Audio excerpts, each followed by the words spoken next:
제가 옛날에 내 사목 목표는 고객 만족도 아니고 고객 감동도 아니고 고객 기절이다.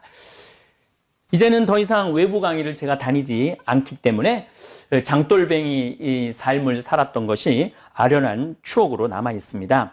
장돌뱅이 삶을 살다 보니 별별 일을 다 겪었습니다. 한 번은 아주 잘 사는 본당에 강의 요청이 있어서 저는 어김없이 된장, 간장, 고추장, 생태맘, 청국장, 가루, 찌개용 청국장을 바리바리 싸들고 물론 강의도 갔지만은 우리가 생산하는 장류를 들고 갔습니다. 저는 강의하느라 성당으로 들어가고 우리 직원은 제 차 트렁크에서 물건을 내려 성당 입구에 판매대로 물건을 이렇게 옮기는데 본당 신부가 수단을 입고 지나가면서 장을 옮기는 우리 직원 귀 뒤에 대고 구질구질하게 저런 거 싸들고 다닌다고 혼잣말을 하더랍니다. 우리 직원이 그 말을 듣고 너무 자존심, 구질구질하게 저런 거 싸들고 다닌다고 너무 자존심이 상해서 저희는 그 성당에 도착하면은 먼저 본당 신부님한테 인사한다고 우리 장 종류를 전부 다 선물을 드려요. 수녀님, 수녀원에도 선물을 드리고 사무실 직원들한테도 선물을 드려요. 근데 우리 직원이 옮기다가 너무 화가 나갖고 사정을 해갖고 다시 찾아오고 싶을 정도로 자존심이 상했다고 그럽니다. 보통 제가 강의 밤 10시에 끝나고 교우들과 사진 찍고 책 사인해주고 우리 직원은 팔다 남은 물건을 다시 바리바리 싸서 차 트렁크에 넣고 생태마을에 들어오는 시간은 새벽 1시쯤 됩니다. 그런데 들어오면서 직원이 그러더라고요. 오늘 신부님, 거기 본당 신부님한테 구질구질하게 저런 거 싸들고 다닌다는 얘기 들었다고 너무너무 화가 난다고. 근데 저는 자존심 하나도 안 상했어요. 화도 안 났어요. 왜냐하면 나는 장돌뱅이니까 별소리를 다 들을 수 있죠. 그런 게 자존심 상한다면은 고고하게 살아갈 수 있죠. 고고하고 배고프고 그리고 또 한편으로는 맨날 다른 사람한테 손 벌리겠죠. 나 좀 환경운동하는데 도와달라고. 근데 저는 제가 지금 물론 저를 후원해주는 분 오늘도 누가 신학교 지라고 1,000,000원 보냈더라고요. 그렇게 돈을 보내도 저희들은 거기다가 손을 절대 안 댑니다. 우리 직원들 지금 40명 월급 주는데 그거 손 안 돼요. 우리가 된장, 간장, 고추장, 청국장 판매한 걸로 우리 직원들은 당당하게 월급 받아가죠. 구질구질하게 우리가 사는 게 아니고 당당하게 살아가고 있죠. 내 손으로 일을 하기 때문입니다. 노동은 신성한 것입니다. 피땀 흘려 내가 지은 수확한 작물, 또 내가 직접 매주 띄워 만든 된장, 간장, 고추장, 또 내 손으로 띄워온 청국장을 들고 다니면서 판매할 때 저는 제 자신이 구질구질하다고 생각해 본 적 한 번도 없습니다. 오히려 아주 자랑스럽고 당당합니다.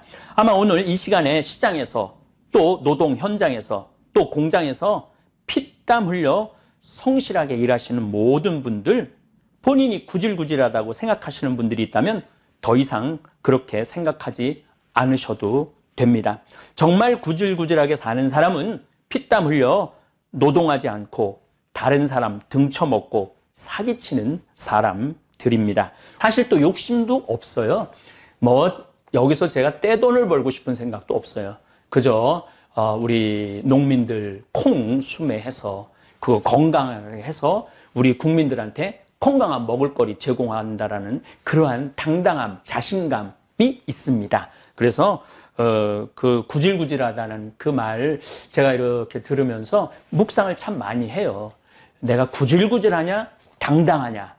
근데 자기가 하는 일에 소신을 갖고 산다면은 뭐 그런 얘기 별로 중요하지 않다고 생각을 합니다. 네, 제가 가장 좋아하는 텔레비전 프로그램은 나는 자연인이다입니다.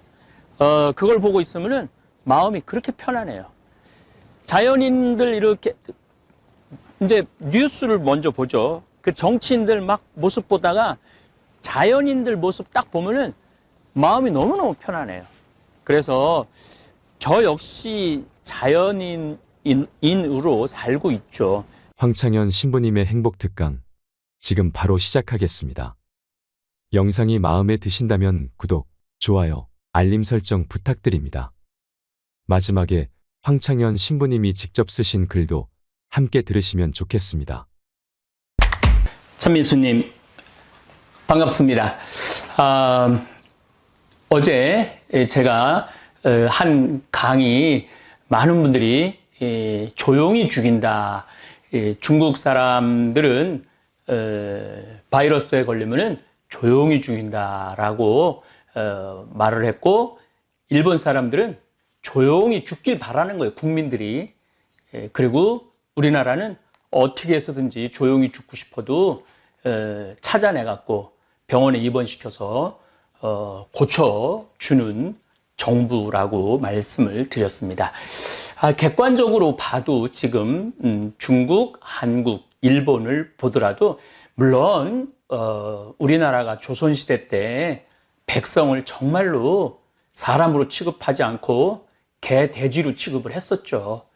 그리고 세월이 흐르고 독재 정권, 군사 정권, 그 다음에 민주 정권 이제 많이 자리를 잡아갖고 제가 보기에는 점점 발전하는 것 같습니다. 지금 대개 이제 제국 시대에서 왕정 시대에서 제국 시대로 넘어가죠. 1800년도까지만 해도 왕정 시대가 많았죠. 근데 1900년 1차, 2차 세계대전을 지내면서 제국 시대로 넘어가는 거예요. 한 나라가 여러 나라를 정복하는 시대. 그리고 제국 시대가 끝나고 난 다음에 그렇게 식민지로 있었던 나라들이 다 독립을 합니다.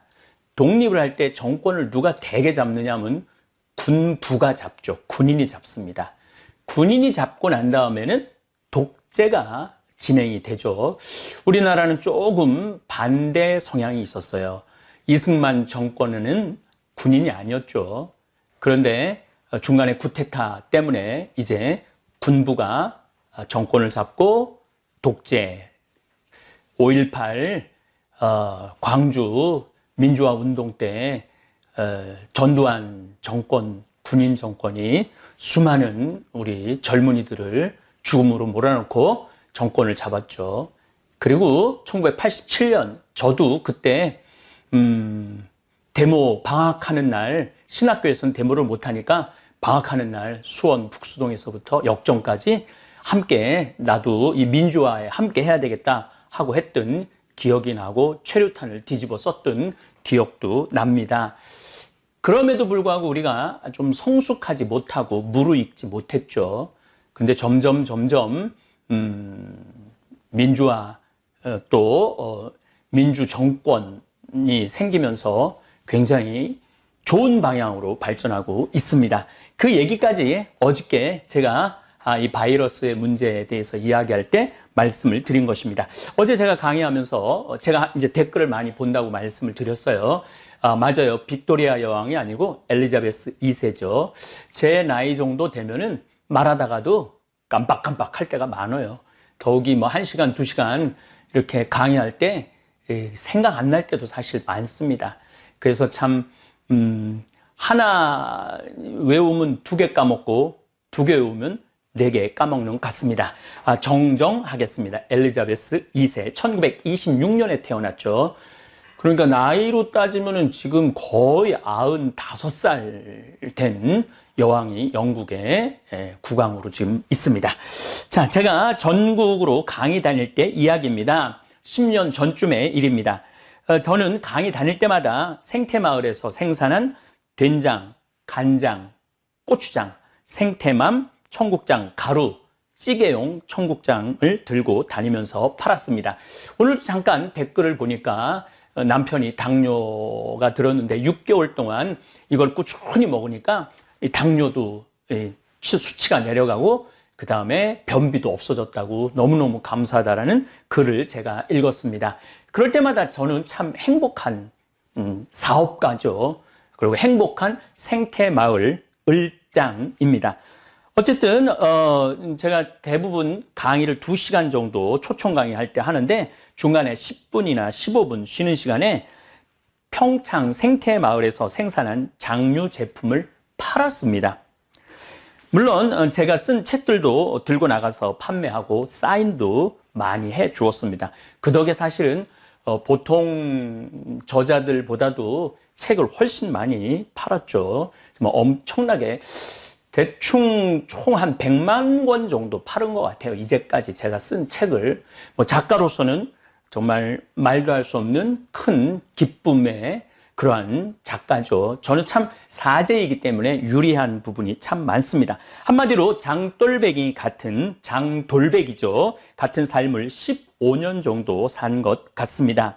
저는 이 장돌배기라고도 하죠. 단어를 참 좋아합니다. 장돌림. 장마당마다 이렇게 돌아가면서 물건을 파는 장돌배기, 5일 장마다 장을 돌면서 물건을 파는 사람입니다. 지금도 평창은 5일 10일장, 5일 10일장은 5일, 10일, 15일, 20일, 25일, 30일 이렇게 오늘 우리 평창 장 서는 날이에요. 오늘 좀 장 보러 나갔어야 되는데 읍내로 뭐 하루 종일 강의 준비한다고 뭐 책상에서 움직이질 못해갖고 다음 이제 5일을 더 기다려서 우리가 상추 모종도 좀 사야 되고 쑥간 모종도 좀 사야 되는데 어쨌든 대화, 저 위에는 대화는 4일 9일장입니다. 그러니까 4일, 9일, 14일, 19일, 24일, 29일 이렇게 장이 서죠. 봉평장은 2일, 7일장입니다. 2일, 7일, 12일, 17일, 20일, 27일 이렇게 장이 쓰죠. 그러면서 이렇게 장돌뱅이들은 이제 하루하루 날짜가 되니까 대개 다 20km 거리예요. 참 묘해요. 도시가 시골은 거리가 대개 20km입니다. 제천에서 주천 20km, 신림에서 주천 20km, 주천에서 우리 평창 20km, 평창에서 대화 20km, 대화에서 봉평 20km 이런 식으로 돼 있죠. 그래서 장돌뱅이들이 이렇게 하루 이제 물건 팔고 또 밤에 이렇게 이제 가면서 다음날 또 대화로 옮겨가고 봉평으로 옮겨가고 그러죠. 사실 예수님도 장돌백이셨습니다. 7일에 한 번씩 찾아오는 안식일에 회당을 들러서 하늘나라를 판매하신 분이에요. 제가 옛날에 내 사목 목표는 고객 만족도 아니고 고객 감동도 아니고 고객 기절이다. 저는 우리 많은 교우들한테 하늘나라를 파는 영업사원이라고 생각을 해요. 하늘나라가 좋으니까 사시라고. 그래갖고 그 하늘나라의 좋음을 내가 최대한 잘 홍보할 수 있는 그러한 능력을 갖추는 게 예수님 보시기에 좋은 사도라는 말씀을 참 예전에 많이 드렸습니다. 저 역시 장돌배기로 전국을 돌아다니면서 하느님 나라를 판매했습니다. 지금은 유튜브를 통해서 하느님 나라를 팔고 있습니다. 하느님 나라 좋다고 이렇게 많이 얘기를 하죠. 이 유튜브가 엄청난 공간입니다. 3월 16일 날 제가 귀국보고라는 제목으로 강의를 올렸는데 5일 만에 시청하신 분들이 16만 명입니다. 5일 만에 방탄소년단이 뉴저지 맥라이프 스타디움에서 8만 명을 상대로 공연을 했는데 제 강의는 이 2배의 시청자들이 시청을 한 것입니다.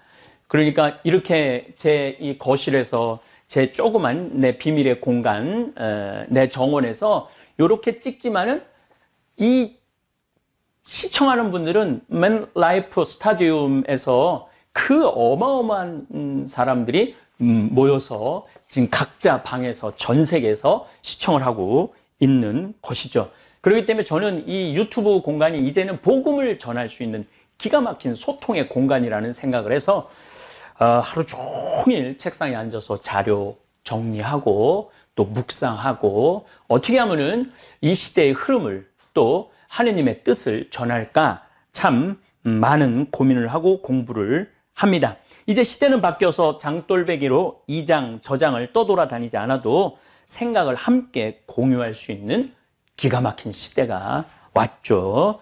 스마트폰, 그 스마트폰이 연 또 다른 세상이기도 합니다. 이효석 선생님께서 쓰신 메밀꽃 필 무렵을 읽어보면 장돌배기의 삶을 참 잘 그려놓은 이야기입니다. 그런데 이 메밀꽃 필 무렵과 우리 평창 성필리포 생태마을의 관계는 특별합니다. 소설 속의 허생원은 평창장, 대화장, 봉평장, 이제 마지막으로 장평장으로 떠난다는 얘기가 나옵니다. 평창에서 만난 동이라는 젊은이는 제천에서 태어났다고 그러죠. 우연하게 평창장에서 만나 동행을 시작하게 됩니다. 그런데 이 동이는 제천에서 태어납니다. 다시 말해서 제천에서 평창까지 오는 데는 반드시 지금 성필리포 이 자리를 지나야 합니다. 무슨 얘기냐면은 제천에서 주천, 주천에서 판운으로 넘어와서 이제 강 따라 쭉 오는 거죠. 판운에서 이곳에 딱 도착을 하면은 여기에서는 길이 없어요.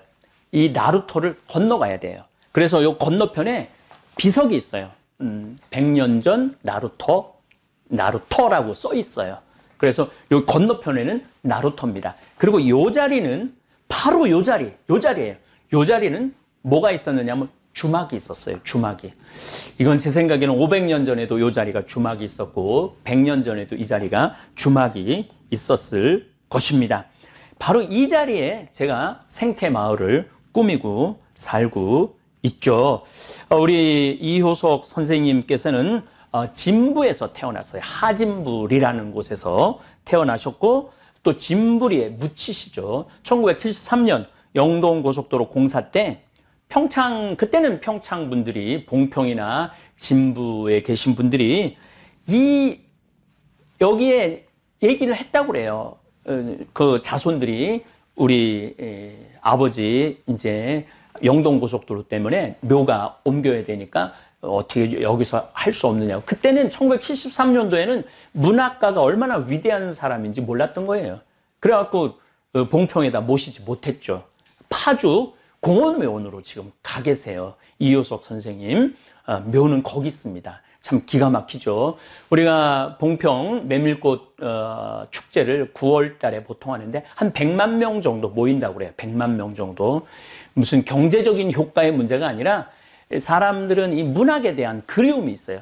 만약에 이효석 선생님의 묘가 그 물레방아 옆에 있었다면 제가 보기에는 100만 명이 오는 게 아니라 300만 명, 500만 명이 올 겁니다. 그런데 그 문학가의 그 귀중함을, 그러니까 예술의 귀중함을 그때 시대 때는 몰랐던 것이죠. 어쨌든 평창초등학교를 6년을 이효석 선생님이 다니셨어요. 그렇기 때문에 이효석 선생님은 제천, 주천, 평창, 대화, 제가 이제 이 메밀꽃 필 무렵의 길을 말씀을 드리는 거예요. 대화, 그 다음에 그 유명한 봉평, 물레방앗간에서 하룻밤에 만난 그 여인과 사랑에 나누는 그러한 얘기죠. 그래서 이 자리가 이효석 선생님이 이 자리를 분명히 알고 우리 생태마을을 분명히 알고 계셨던 것이죠. 그래서 저는 그런 그 연계성을 갖고 있으면서 이곳은 많은 사람들이 쉬었다 갔던 장소예요.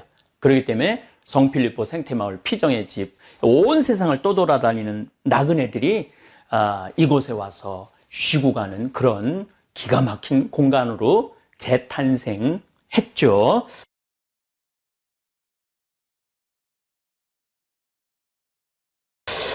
또 이 자리가 또 역사적으로 소설적으로 더 의미 있는 장소입니다. 왜냐하면 김명현, 김삿갓 시인 아들 김익균 선생님이 저 천동리에서 살았어요. 거기서 뭐를 했냐면 서당을 했어요. 서당, 훈장님을 하셨죠. 그런데 항상 여기 섭다리가 여기 있었는데 항상 건너왔고 바로 이 자리에 주막이 있었기 때문에 이 자리에서 그렇게 술 마시기를 좋아했대요. 그래요. 아마 아버지의 영향을 참 많이 받은 것 같아요. 김익균 선생님은 태어나서 아버지를 딱 3번 만났다고 그래요. 딱 3번 만나고 마지막에 전주에서 만났을 때 제발 이제 집으로 가자고. 집이라고 그러는 건 바로 이 천동리예요. 천동리. 바로 우리 강 건너 천동리로 가자고 그러는데 아버지가 알았다고 그러고 나 좀 뒤 좀 보겠다고 그러고 갔는데 기다렸는데 안 나타나셔갖고 들어가 보니까 삿갓을 벗어놓고 떠난 거예요. 그게 마지막 만남이었어요. 그런데 이게 조금 이제 여러 가지 설이 좀 있는데 우리 평창 쪽에서는 김익균 선생님이 하루는 아버지 죽었다는 소식을 듣고 가갖고 이렇게 그 증언이 있어요. 여기는 지씨 이 동네예요. 그 지씨 동네인데 지씨성을 가진 분들의 집장촌이죠. 하루는 어디를 아버지 모시러 간다고 그래갖고 이렇게 함에다가 이렇게 그러니까 이제 화장을 해갖고 와갖고 여기다 묻었다고 그래요. 지금은 영월 김삿갓 그 묘가 거기 있다고 그러는데 이 지역의 사람들의 증언을 들어보면은 묻어갖고 항상 아버지한테 벌초도 하고 아버지를 잘 모셨다고 이 지역 사람들은 그런 증언들을 하고 있어요. 어쨌든 그 김익균 선생님은 요 자리가 이 주막 자리였기 때문에 항상 여기 섭다리를 건너와갖고 여기서 술 마시는 걸 참 좋아했다고 그래요. 근데 한 겨울에 술을 너무 마셔갖고 섭다리를 건너다가 떨어져요. 그래갖고 다리에 떨어져서 죽어요. 그 같이 가던 친구가 이 상투를 풀어갖고 섭다리 거기 그 기둥에 묶어놓고 사람을 부르러 갔다 와 보니까 죽었다고 그럽니다. 그래서 김익균 선생님의 묘는 여기 있습니다, 지금. 그리고 이 자리가 제가 20년 전에 왔을 때도 이 자리가 주막은 아니고 뭐 식사도 하지만은 술도 파는 자리로 제가 그 집에서 한 2년, 3년 살았어요. 그리고 이제 이렇게 지은 거죠. 그래서 이 자리가 참 문학적으로 또 어떻게 보면은 우리나라의 그 멋있는 두 분 선생님의 추억이 깃들어 있는 장소이기도 합니다. 그래서 저는 우리 성필리포 생태마을 이 자체가 참 의미 있는 그리고 그래서 많은 에너지가 나오는 것 같아요. 많은 일을 할 수 있고 정말 아프리카 잠비아의 10,000평 우리 김종용 신부님이 이제 아마 오늘 내일 뭐 케냐에서 만약에 못 들어가면은 케냐에 우리 선교 센터가 있기 때문에 거기 좀 머무르다가 아마 잠비아로 들어가서 계속 일을 할 거라고 생각합니다. 이제는 더 이상 외부 강의를 제가 다니지 않기 때문에 장돌뱅이 이 삶을 살았던 것이 아련한 추억으로 남아 있습니다. 장돌뱅이 삶을 살다 보니 별별 일을 다 겪었습니다. 한 번은 아주 잘 사는 본당에 강의 요청이 있어서 저는 어김없이 된장, 간장, 고추장, 생태맘, 청국장, 가루, 찌개용 청국장을 바리바리 싸들고 물론 강의도 갔지만은 우리가 생산하는 장류를 들고 갔습니다. 저는 강의하느라 성당으로 들어가고 우리 직원은 제 차 트렁크에서 물건을 내려 성당 입구에 판매대로 물건을 이렇게 옮기는데 본당 신부가 수단을 입고 지나가면서 장을 옮기는 우리 직원 귀 뒤에 대고 구질구질하게 저런 거 싸들고 다닌다고 혼잣말을 하더랍니다. 우리 직원이 그 말을 듣고 너무 자존심, 구질구질하게 저런 거 싸들고 다닌다고 너무 자존심이 상해서 저희는 그 성당에 도착하면은 먼저 본당 신부님한테 인사한다고 우리 장 종류를 전부 다 선물을 드려요. 수녀님, 수녀원에도 선물을 드리고 사무실 직원들한테도 선물을 드려요. 근데 우리 직원이 옮기다가 너무 화가 나갖고 사정을 해갖고 다시 찾아오고 싶을 정도로 자존심이 상했다고 그럽니다. 보통 제가 강의 밤 10시에 끝나고 교우들과 사진 찍고 책 사인해주고 우리 직원은 팔다 남은 물건을 다시 바리바리 싸서 차 트렁크에 넣고 생태마을에 들어오는 시간은 새벽 1시쯤 됩니다. 그런데 들어오면서 직원이 그러더라고요. 오늘 신부님, 거기 본당 신부님한테 구질구질하게 저런 거 싸들고 다닌다는 얘기 들었다고 너무너무 화가 난다고.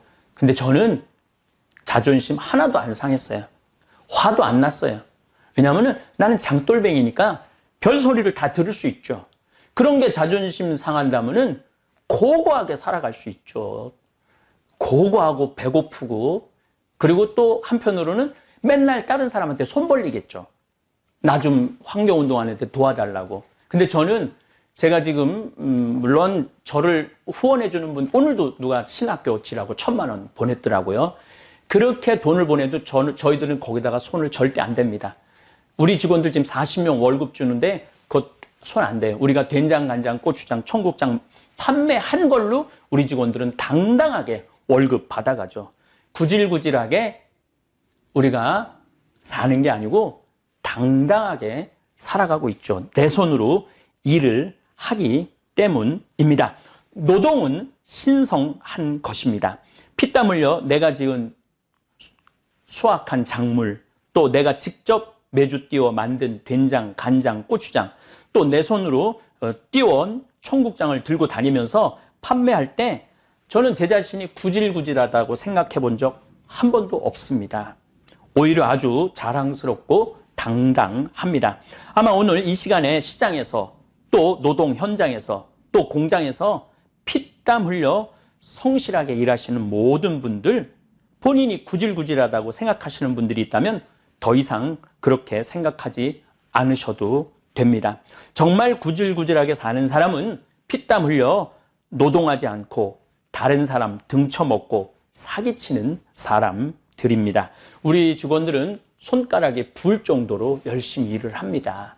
그리고 정말로 어깨가 아프고 그럴 정도로 매일매일 하느님 보시기에 참 좋은 모습으로 열심히 일하고 또 거기에 합당하다고 이야기하기는 제가 함부로 그렇게 말씀드릴 자신은 없지만은 제가 CEO 4제이기도 하지만은 생태마을 운영하는 을장 CEO로서 해줄 수 있는 한 최대한 해주려고 저는 노력을 합니다. 그래서 우리 기본급이 아마 정부에서 지정한 기본급이 한 180만 원 정도 되는데 우리는 초봉이 거기에 한 50만 원 더 높아요.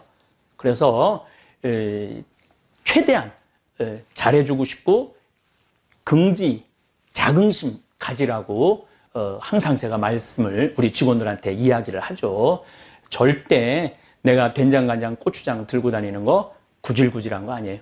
만약에 마음에 안 들면 안 사면 되는 거고 또 뭐 가끔은 아예 못 갖고 오게 할 때도 있어요.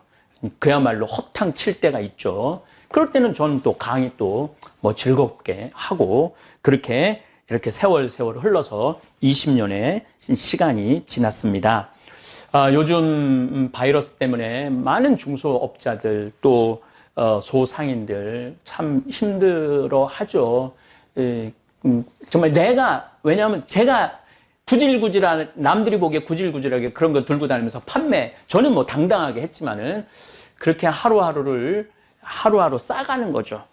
실력도 싸가고, 신뢰도 싸가고, 유통 시스템도 싸가고, 그렇게, 이렇게 시간을 지금까지 와서, 우리 생태마을은 사실은 지금 2달을 전혀 문을 닫고, 피정 손님, 이효석 선생님도 여기를, 길을 아시고, 소설의 한 장소로 이야기를 했고, 김삿갓, 김병현 아들 김익균 선생도 이곳에 와갖고 막걸리 한 잔을 했던 이 자리에서 우린 정말 행복한 시간을 보내고 있습니다. 사실 또 욕심도 없어요. 뭐 여기서 제가 떼돈을 벌고 싶은 생각도 없어요.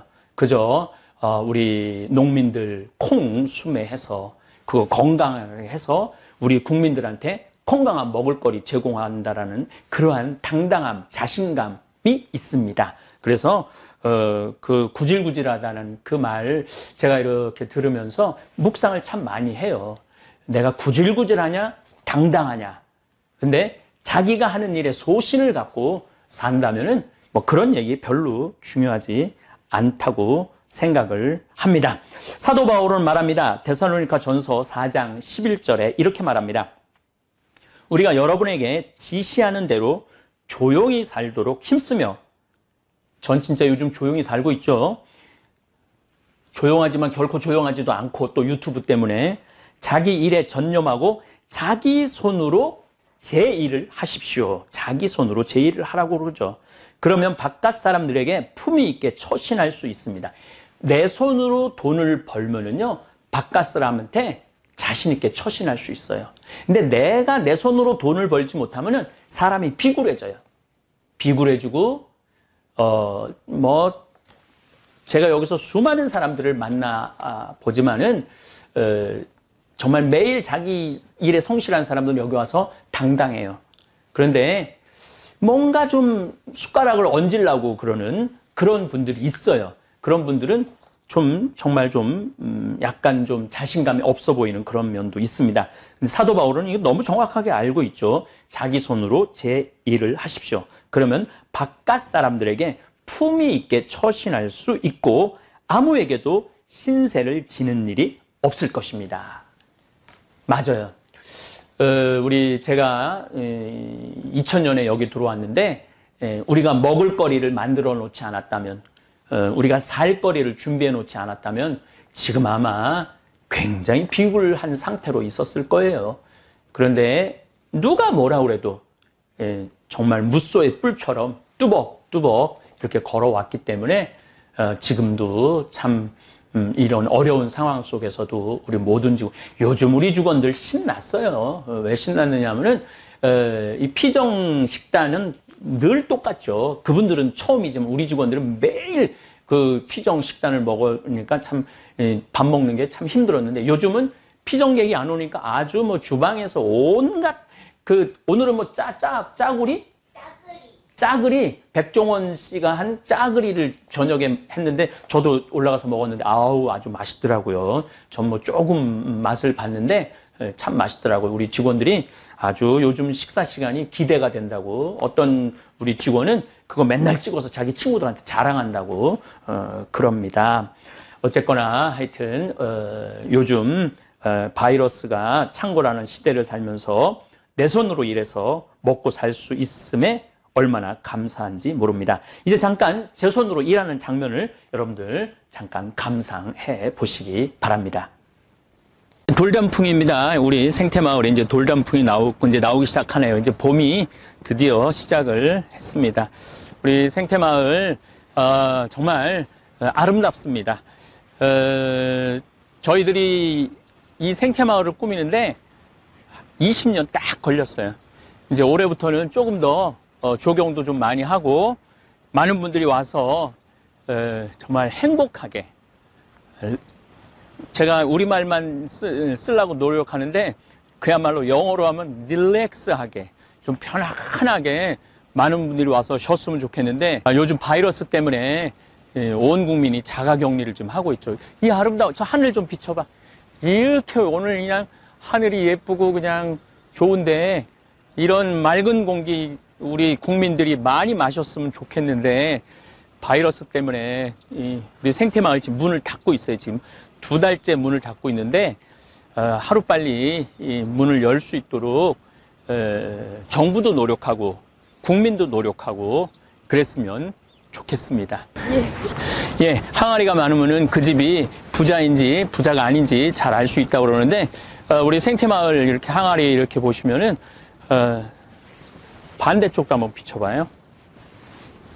예, 우리들이 이 장을 된장, 간장, 고추장 지금 담궈 놓은 겁니다. 제일 좋은 거는 3년 묵은 된장이 제일 맛있는데 우리 된장 인기가 좋아갖고 이렇게 많이 담그는데도 그리고 생태마을은 이제 제가 그 소금 간수 빼는 거를 좀 보여드릴 텐데 소금을 미리 비금도에서 사놔서 간수를 빼갖고 장을 담급니다. 제가 늘 드리는 말씀이지만 우리 생태마을의 장은 매주 띄워갖고 또 그걸로 비금도 물로 된장, 간장, 고추장은 뭐 좀 다른 성격이 있죠. 고춧가루. 물론 고춧가루도 당연히 우리 생태마을에서 생산한 고춧가루로 고추장을 담급니다. 이게 메주가 온 우주가 들어있다고 그래요. 이게 메주가 왜 이 온 우주가 담을 수 있느냐 하면은 이 콩을 삶을 때 불로 삶잖아요. 벌써 불 들어갔죠? 콩 불릴 때 좋은 물로 콩을 불리잖아요. 그 수 들어갔죠? 나무는 우리들이 나무로 불을 뗄 때 그 나무도 들어가죠. 그 다음에 쇠솥에다가 삶죠. 그 다음에 흙에다가 황토에다가 띄우죠. 그 그래서 이렇게 메주를 이렇게 만드는 그 과정이 우주를 담는 과정이라고 그래요. 우주를 담는 과정. 그래서 우리는 그냥 단순히 메주를 먹는 게 아니라 우주를 먹는 거죠. 우주. 이게 참 제가 선생님한테 좀 더 자세히 해서 나중에 좀 자료를 여러분들한테 이렇게 띄울 건데, 이 콩이 천지인, 하늘과 땅과 사람이 다 들어있다고 그래요. 이 콩 안에. 그래서 그 콩 백태 안에 보면은 그 천지인의 모습이 다 들어있다고 그래요. 그래서 우리가 된장, 이 된장은 제가 보기에는 우리 대한민국, 한민족의 지혜가 들어있는 음식이 된장인 것 같아요. 생태마을 된장은 그래서 짭니다.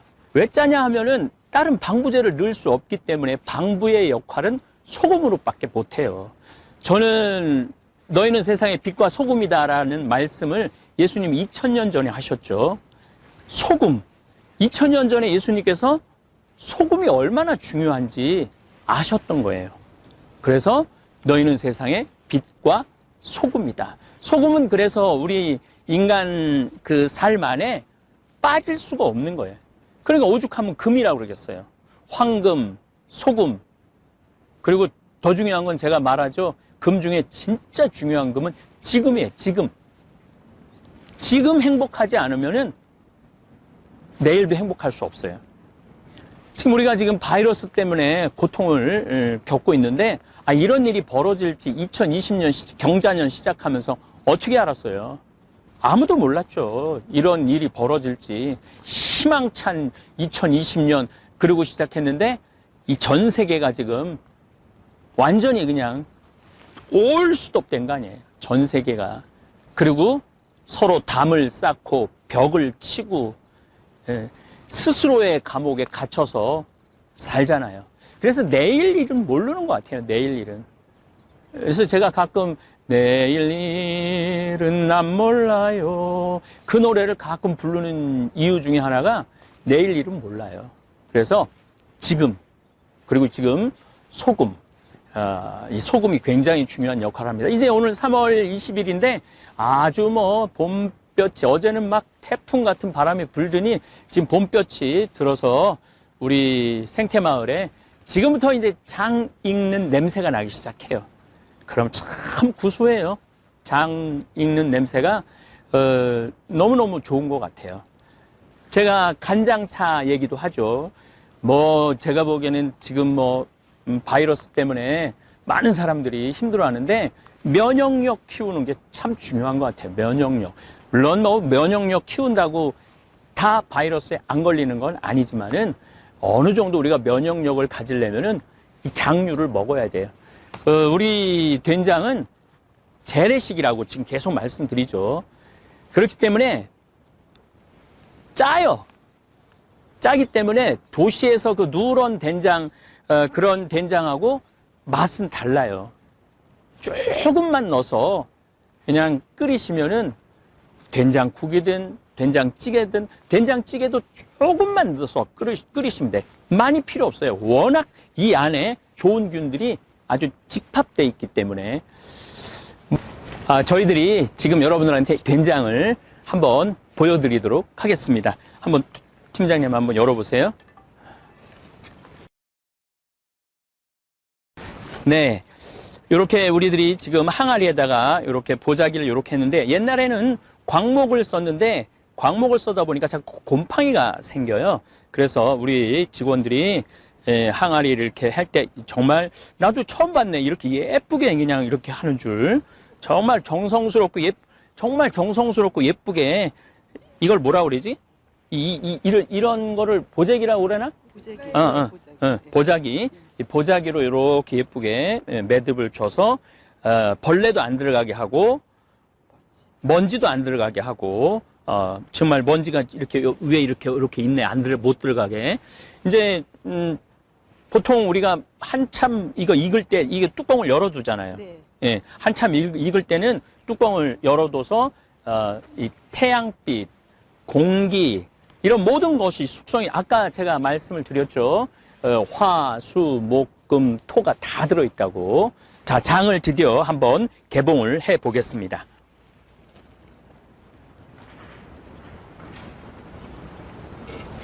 저기 먼지가 확실히 뭐 이렇게 많이 있네. 예. 자. 진짜 냄새 좋으네.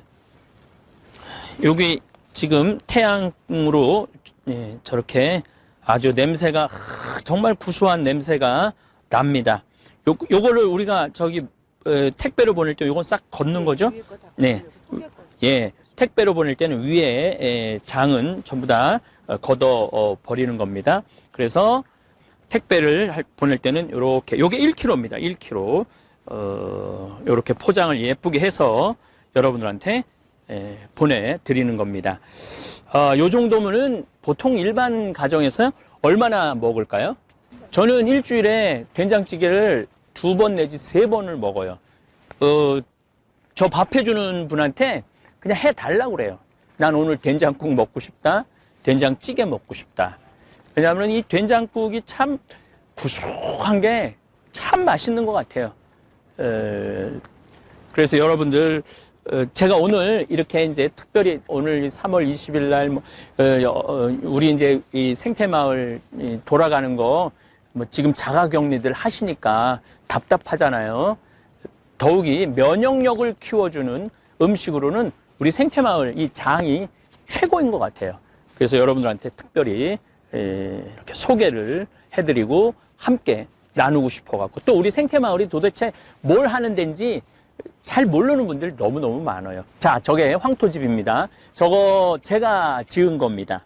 믿어지지 않으시겠지만은 제가 포크레인으로 해갖고 제가 지은 건데 기운이 다 딸려갖고 저 위에다가 사실은 그 노르웨이에 가보면은 저 위에다가 잔디를 심어갖고 꽃을 올리는데 그걸 하고 싶었는데 기운이 딸려갖고 저기까지밖에 제가 못했어요. 기운이 딸려서. 지금도 뭐 많은 분들이 이곳을 많이 이용을 합니다.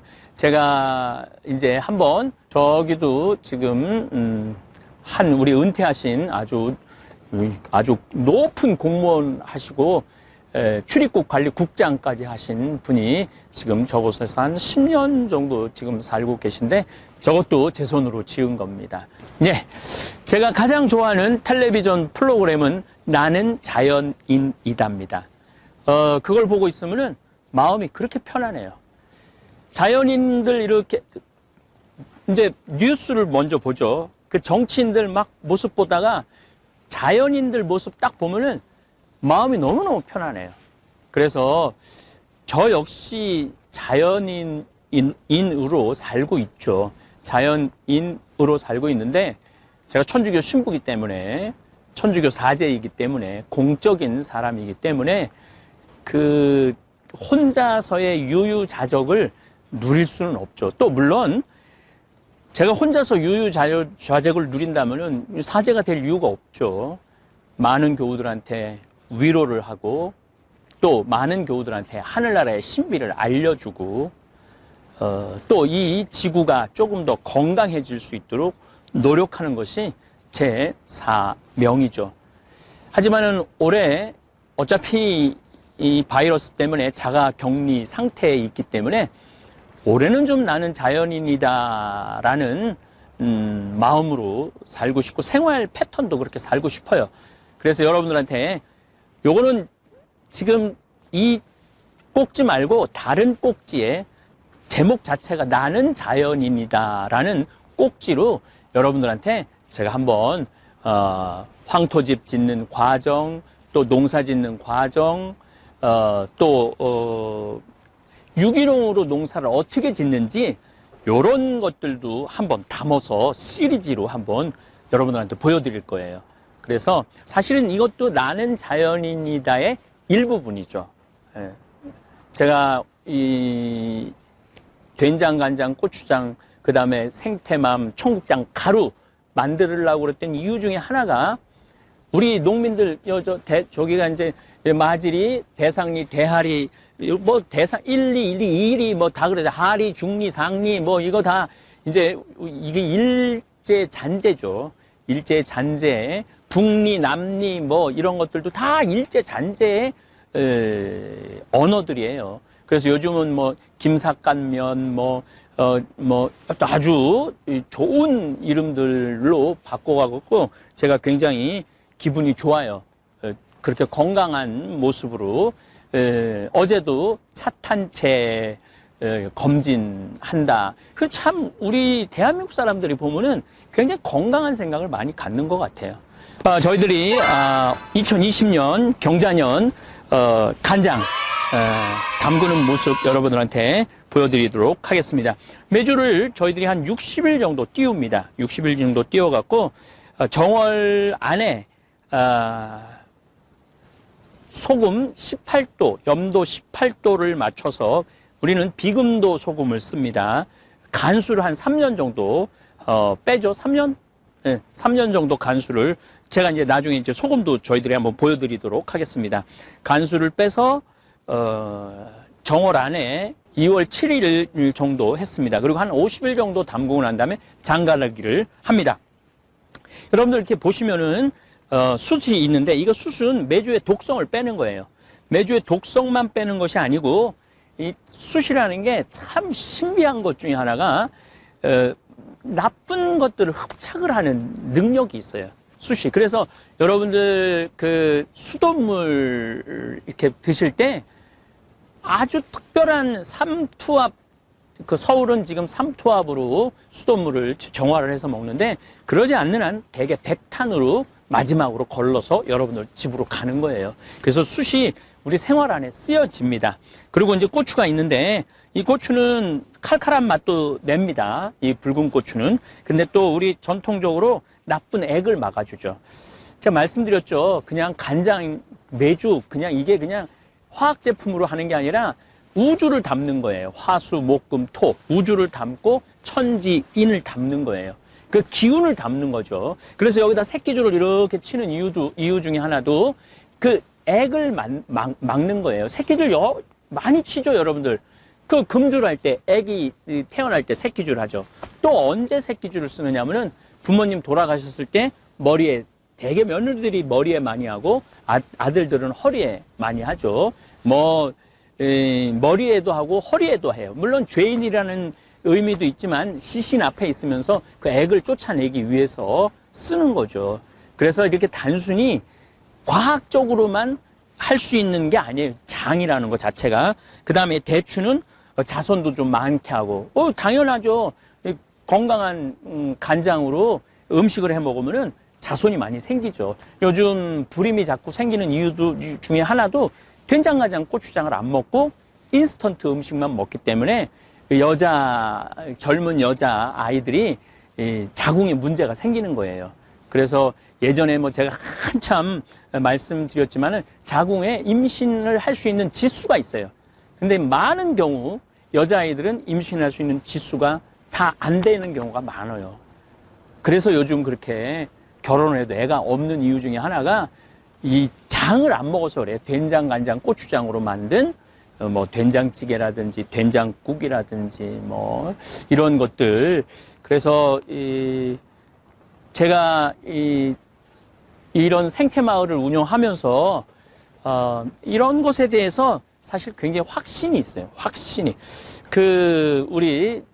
내가 한번 정말 잘 사는 본당에 강문 때 계속 오늘 말씀드리지만 구질구질하다고 그렇게 표현했는데 이게 어떻게 구질구질해요?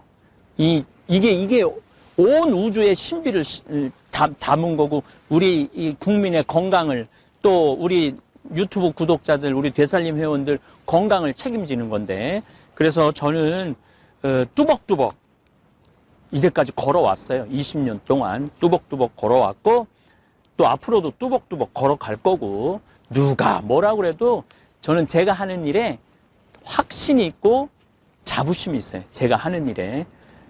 그리고 이런 기가 막힌 여러분들 원래 장은 이게 굉장히 신성한 거기 때문에 막 아무데나 이렇게 펼쳐져서는 안 돼요.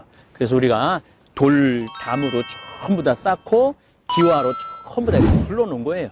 기와로 둘러놓고 그 안에 장을 보관을 하는 거죠. 그래서 가장 결례가 뭐냐 하면은 남의 집 장독 열어보는 거. 그게 가장 큰 결례예요. 그 더욱이 남의 집 장독 열어보는 것도 결례지만 손가락으로 찍어 먹는 거, 이거는 뭐 말할 수 없는 결례죠. 왜냐하면은 그 장을 담그는 거는 그 장을 담그는 사람의 소양도 있는 거예요. 어떤 마음으로 이 장을 담그느냐, 또 이 장하고 그 집 며느리하고 이게 잘 맞아야지 장맛이 나는 거지, 이 맞지 않으면 또 장맛이 확 안 나는 경우도 참 많습니다. 한번 뭐 나는 뭐 이 장을 너무너무 좋아하는 사람이니까 한번 지금 이제 장가를 내면은 이제 보름 후에 이제 할 건데 제가 미리 조금 맛을 보도록 하겠습니다.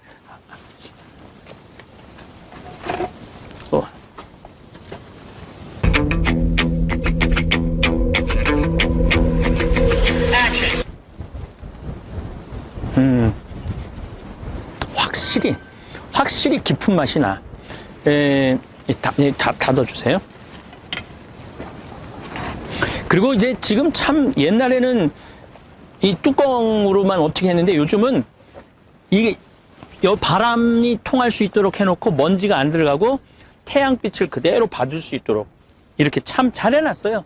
요즘은 점점 우리 이 기술이 좋아지는 것 같아요. 요즘 바이러스 때문에 많은 분들이 힘들어하고 이러는데 사실은 제가 하는 강의를 처음부터 끝까지 듣는 분들도 있지만 띄엄띄엄 듣는 분들도 계신데 간장차라는 게 그렇게 우리 면역력 향상에 좋다고 그러잖아요. 요 정도 되는 거에 반 정도, 숟가락의 반 정도 여기다가 넣어서 그냥 차 마시듯이 마시면은 관절 아픈 분들도 좋고 뭐 여러 가지 몸 안 좋은 분들도 좋다고 그래요. 돈 들어가는 거 아니에요. 우리 조상님의 지혜가 들어가 있는 거를 먹는 거죠. 네. 잘 보셨습니까? 사도 바오로는 천막 짜는 일로 밤낮을 지새웠다고 고백하고 있습니다. 그리고 설교는 안식일에만 회당을 찾아다니면서 복음 선포를 하셨습니다. 제가 예수님은 장돌뱅이라고 또 바오로 사도도 역시 장돌뱅이라고 말씀한 게 대개 안식일만 거의 모임을 가졌어요. 물론 중간에 한 목요일에 한 번 또 모임을 갖기도 이 회당 시나고게 예전에 유대인들은 그런데 주로 안식일에 이렇게 이 시나고게 갈릴리아는 7개 시나고게가 있었다고 그래요. 회당이. 그래서 한 주간에 한 군데씩 떠돌아다니면서 마치 우리 5일장 다니듯이 예수님께서 이렇게 하늘나라를 선포하셨죠. 저는 생태마을에서 하는 일이 얼마나 자랑스럽고 당당한지 모르겠습니다. 오늘을 고단하게 살아가는 모든 분들에게 저는 위로하고 싶습니다. 절대 구질구질한 삶이 아니라고. 이야기는 또 내일 제가 이어서 노동의 신성함에 대한 말씀을 드리도록 하겠습니다.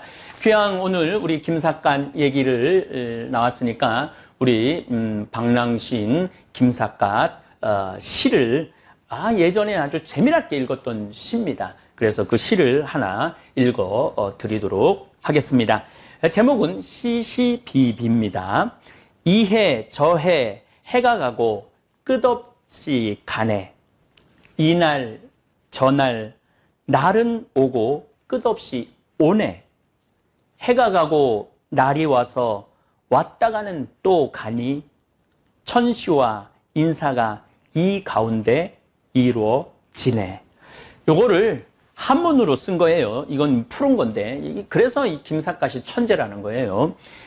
연년년 무궁거 111 내부 진래 연거월래래 우거 천신 사차 중최. 그 다음 시가 더 기가 막혀요.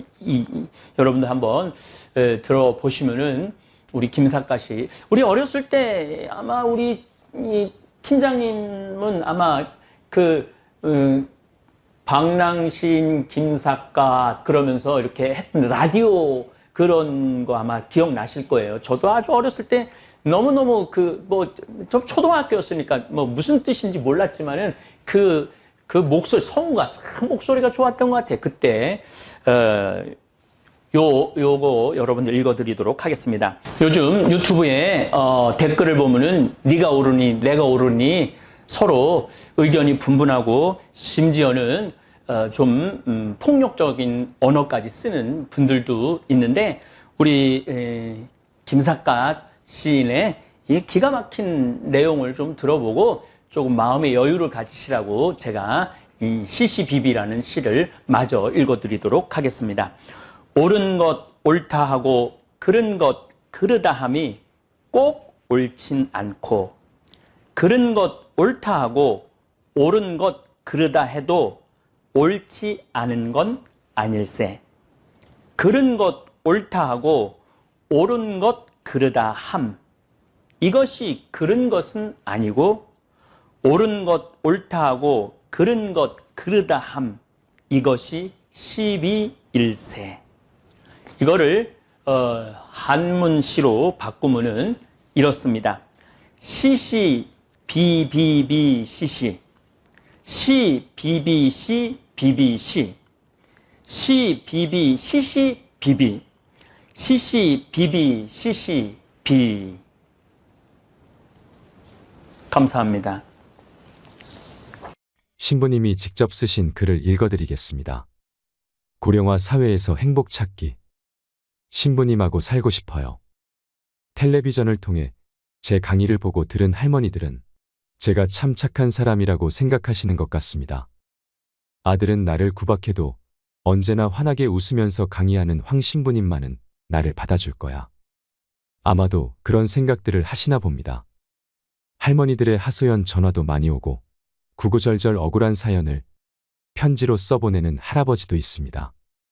내용을 들어보면 기구하지 않은 사연이 없고 너무 기가 막혀 말문이 막히는 내용도 많습니다.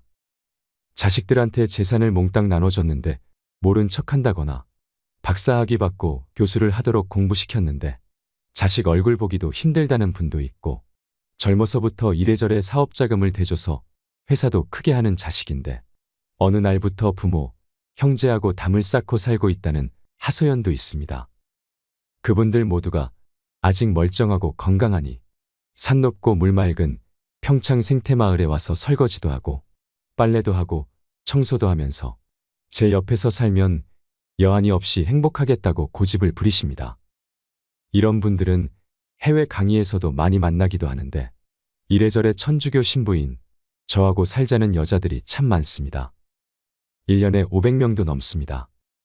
제가 직접 받은 전화 가운데 이런 분도 계셨습니다.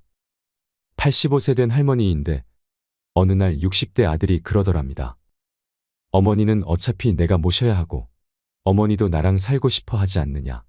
자기한테 5천만 원이 있고 어머니는 3억 원이 있으니 그 돈을 자기한테 주면 아파트 분양을 받아서 잘 모시고 살겠다 이러더랍니다. 할머니는 아들 말이 그럴싸하다고 여겨서 함께 살기 시작했습니다. 그러던 어느 날 할머니에게 돈이 좀 필요한 일이 생겼답니다. 그래서 아들한테 500만 원만 달라고 했는데 이때부터 어머니와 말을 하지 않더랍니다. 한 집에 사는데 얼굴을 봐도 대면대면 말조차 섞지를 않으니 남도 아닌 자식에게 무시를 당하는 할머니 심정이 오죽했겠습니까? 이 할머니가 저한테 전화를 했습니다. 생태마을에 빈방 하나 달라시며 저하고 살고 싶다고 하셨습니다. 25살 건강한 처자가 같이 살자고 해도 빈방이 없어 거절하는 판인데 85살 된 할머니가 같이 살고 싶다고 하니 참 갑갑한 얘기입니다. 제가 할머니에게 말씀드렸습니다. 할머니, 여기는 피정하는 집이라 빈방이 따로 없습니다. 제가 할머니 같은 분들이 하도 많아 요양원이라도 할까 생각 중인데 그때까지 기다려주세요. 제가 거듭 정중하게 거절했더니 할머니가 이렇게 말씀하셨습니다.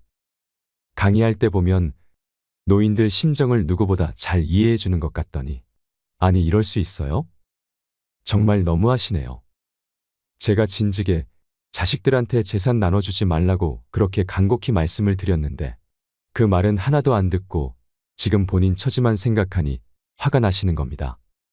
제가 계속 죄송하다며 거절을 하자 할머니는 이렇게 말하고는 전화를 뚝 끊으셨습니다.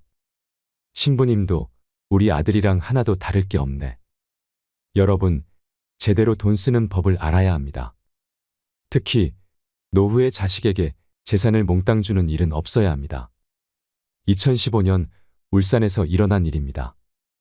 112로 도움을 청하는 노인의 전화가 걸려왔는데 발음이 부정확해서 무슨 말을 하는지 도무지 알 수 없었다고 합니다. 경찰이 신고 장소를 추적해서 어느 작은 주택 안으로 들어가자 쓰레기가 잔뜩 쌓인 방 안에 다 죽어가는 몰골로 노인 한 분이 누워 있었습니다. 열흘 동안 두유 2개로 버텼다는 노인은 극심한 영양실조에 걸려 있었습니다. 고독사 직전까지 갔던 그 노인의 아내는 몇 년 전에 죽고 하나 있는 딸은 교통사고를 당해 식물인간 상태로 입원해 있어 사실상 일가 친척 하나 없이 방치되어 있었습니다.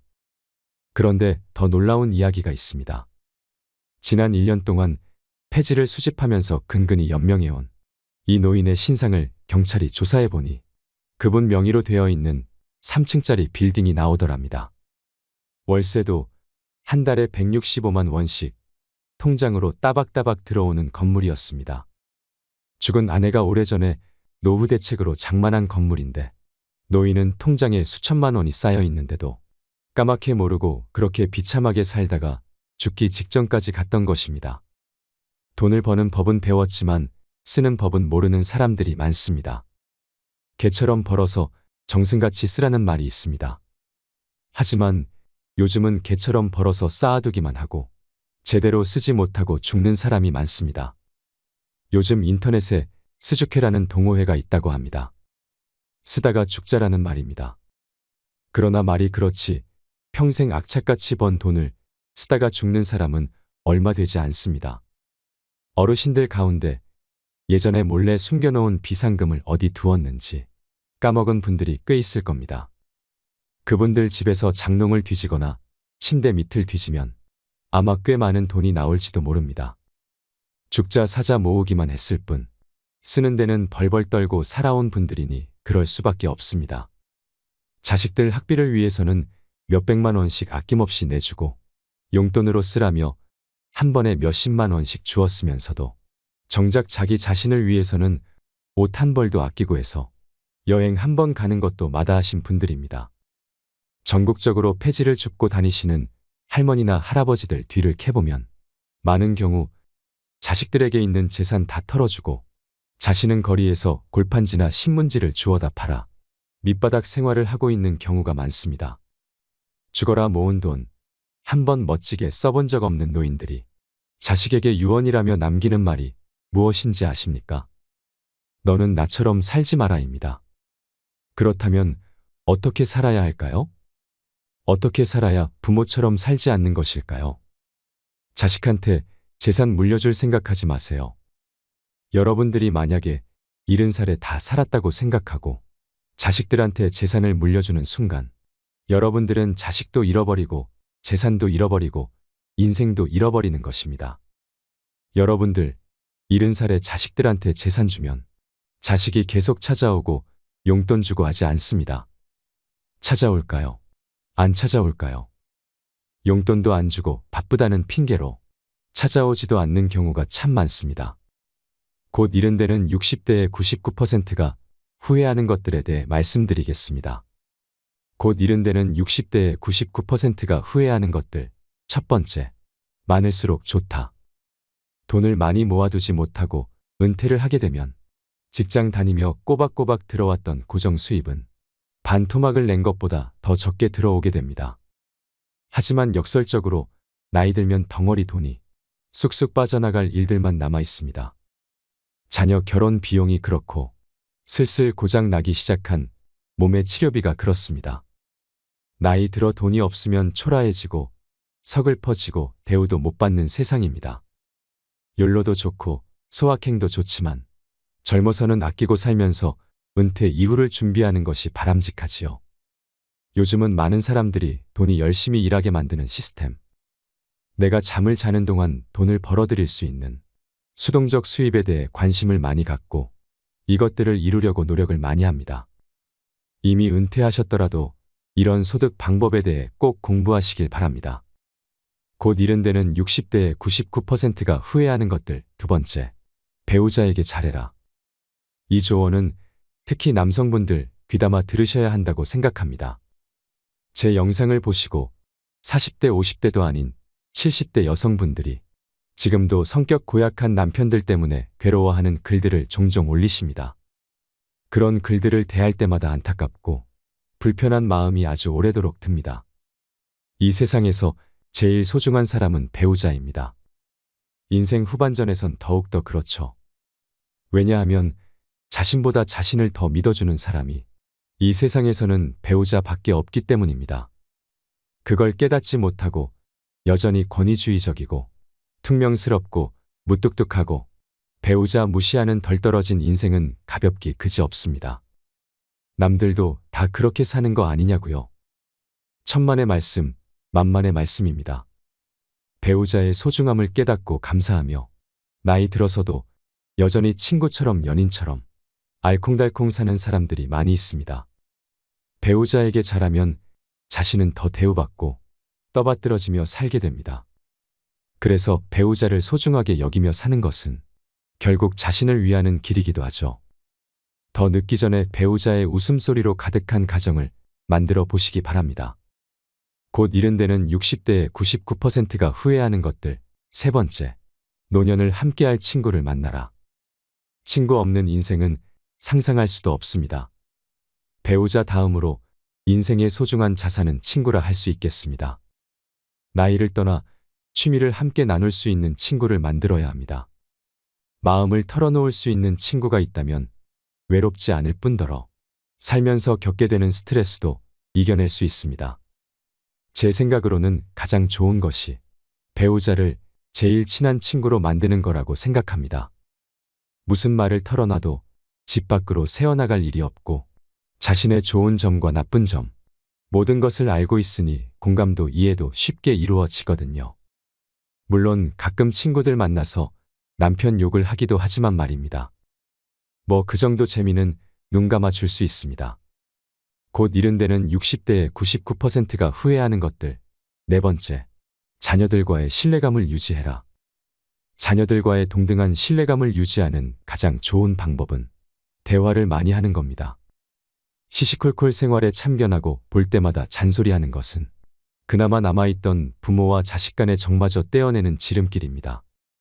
자식 볼 때마다 못마땅한 것이 보이고 또 한 소리 하고 싶을 때마다 자신의 젊은 시절을 돌아볼 일입니다. 꼭 자기를 닮았거든요.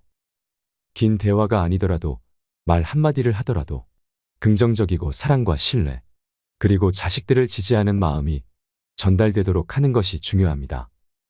곧 이른 데는 60대의 99%가 후회하는 것들. 다섯 번째, 남은 반 100년을 살아갈 체력을 만들고 건강을 유지하라. 굵고 짧게 살겠다는 사람이 있습니다. 그런 사람들은 술로 담배로 몸을 혹사시킵니다. 스트레스가 너무 많아서랍니다.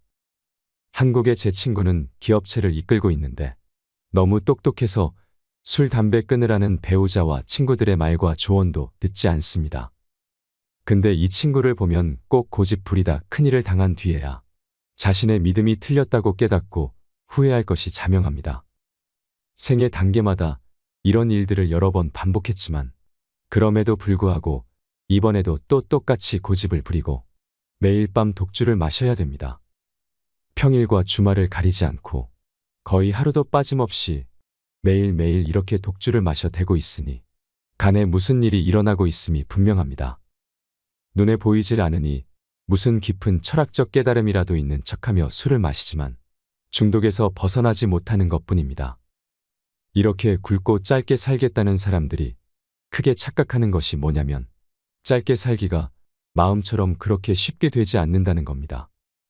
멀쩡히 살다가 어느 날 갑자기 하루아침에 세상 하직하는 것은 좀처럼 일어나기 힘든 현실입니다. 그렇다면 현실을 뭘까요? 만성병에 걸려서 죽는 그날까지 오랜 세월 동안 고통은 고통대로 다 받고 가족들은 그 병수발하느라 진저리를 치게 되는 것입니다. 지금까지 모아두었던 노후 재산, 치료비로 다 날려 먹는 것이 현실에 더 가깝습니다. 이렇게 사는 인생은 무슨 일을 도모할 수 있을 리도 만무합니다. 그러니 굵게 살지도 못하고 짧게 살지도 못하는 겁니다. 은퇴하면 열심히 운동해야지 하는 분들이 계신데 그러지 마시고 지금 당장 오늘부터 열심히 운동해서 남은 반백년을 살아갈 근육도 미리 붙여놓고 체력도 만들어 놓으실 바랍니다. 그래야 은퇴 후에도 계속 운동을 할 수 있습니다. 곧 이른 데는 60대의 99%가 후회하는 것들. 6번째, 배움을 멈추지 마라. 마음과 머리에 새로운 것을 채워 넣지 않으면 하는 말은 고리타분해지고 생각은 편협해지기 마련입니다. 그러다 보면 어느새 불평불만을 늘어놓는 인생을 살게 될 게 뻔하죠. 배움으로 이끄는 호기심을 간직하며 사는 게 중요합니다. 호기심을 간직하면 맑고 총명한 눈망울을 갖고서 하루하루 생기 있는 일상을 보내게 되고 더 새로운 내일을 설레이며 기다리는 인생을 살게 됩니다. 곧 이른 데는 60대의 99%가 후회하는 것들. 7번째, 평생 즐길 수 있는 취미를 만들어라. 은퇴해서 취미를 즐기며 살기 위해서는 은퇴 전부터 취미 생활을 시작해서 그것을 즐길 수 있는 정도의 수준으로까지 올려놓는 것이 중요합니다. 세상 무엇을 배우든 제일 힘든 것이 그 기초 과정이죠. 모든 것이 생소하고 몸은 따라주지 않으니 즐기려고 시작했는데 역설적이게도 그것 때문에 고통스럽기까지 합니다. 그 고비를 참아내지 못하고 그만두는 사람이 대다수입니다. 10대 시절 해보고 싶었던 것을 취미로 삼아 평생 즐길 수 있도록 미리미리부터 배워야 할 일이겠습니다. 곧 이른 데는 60대의 99%가 후회하는 것들. 8번째, 글쓰는 습관을 가져라. 글쓰기는 공감 능력을 향상시키고 상처를 치유해주고 상상력을 키워주며 생각을 정리해주기 때문에 나이 들어서도 더없이 필요한 활동입니다. 더욱이 나이 들어서 글쓰기를 해야 하는 이유는 성찰을 할 수 있기 때문입니다. 남이 읽으면 어찌할까 싶어서, 글 재주가 없어서, 작가처럼 글을 쓸 수가 없어서 글을 쓴다는 것에 부담을 갖고 계신 분들이 많은데 그러실 필요 없습니다. 우리 나이의 글쓰기는 남에게 보여주는 목적이 아니라 작가와 독자가 오직 한 사람뿐인 자기 성찰을 위한 글쓰기이기 때문에 한 줄 쓰기부터 가벼운 마음으로 시작하면 됩니다. 글쓰기를 시작하면 그동안 무심하게 읽었던 남들이 써놓은 글들도 새롭게 보이고 좋은 표현들도 눈에 들어오기 시작합니다. 곧 이른 데는 60대의 99%가 후회하는 것들. 9번째, 마지막 도전 앞에서 주춤거리지 말아라. 그때 용기를 내서 할 걸 그랬어 하는 것들이 지금도 있지 않으세요? 더 이상 그런 후회를 마음에 담아두고 살면 안 됩니다. 돌연 앞에서 너무 많은 생각으로 마음처럼 잘 해낼 수 있을까 하는 염려로 주춤거릴 시간이 없습니다. 이제 시간도 있고 마음에 품었던 것을 배울 수 있는 돈도 있습니다. 이번에는 반드시 해보겠다는 의지만 있으면 되는 겁니다. 경험을 사는 것에는 돈을 아끼지 말라고 인생 선배들이 말을 합니다. 그러니까 도전하고 여행 다니는 것에 인색할 필요 하나도 없습니다. 곧 이른이 되는 60대의 99%가 절대 다수가 후회하는 것들도 사실 우리가 알고 있었던 내용과 크게 별반 다르지 않습니다.